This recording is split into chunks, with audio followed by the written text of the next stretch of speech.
Jai Hind cadets, I am Indu Rao. In this unit, we are going to study about social awareness and community development. First of all, we will talk about basics of social service and its needs. The term social service is defined broadly as the provision made by governmental or voluntary efforts to meet income, maintenance, medical care, housing, education, and recreational needs and provisions for the care and protection of recognized special groups. The origin of social service is ancient, stemming from the tenets of the Judeo-Christian teachings. The modern institutional service took shape with the impact of Industrial Revolution upon family and community life, substituting as it did a industrial for an agrarian economy, urban living for rural living, and creating dependence upon the wage system as a means of livelihood. Social service characterizes a formalized way of helping people to help themselves.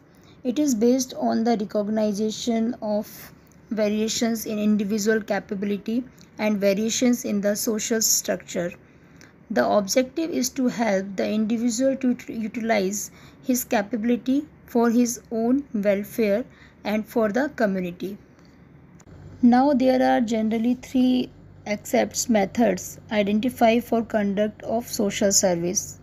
Number 1 is social case work, number 2 is social group work, and number 3 is community organization.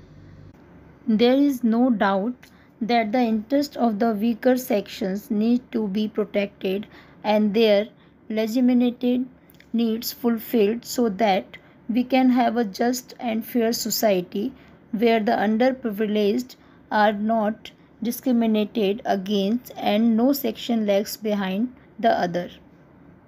It is very important in a large and democratic country like India. All welfare schemes and other administrative benefits reach every citizen. For this to happen, it is important that an effective administration set up is available at every level from central government to Gram Panchayat.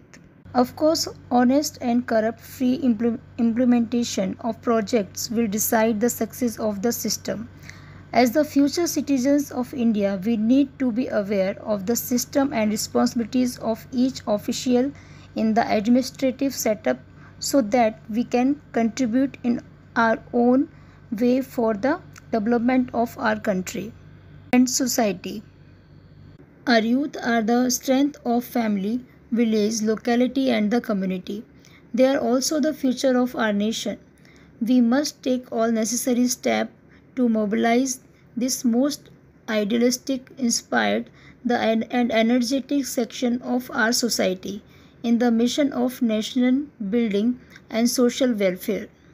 Civic sense is that sense is an individual which makes him a civilized citizen of a country.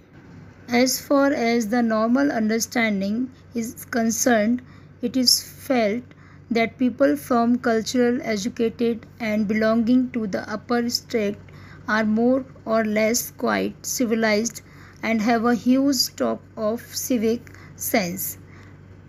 Lack of civic sense is not far to seek.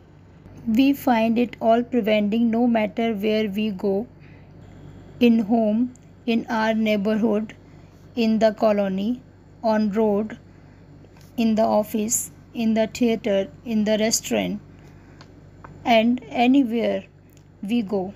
We are duty bound to have civic sense.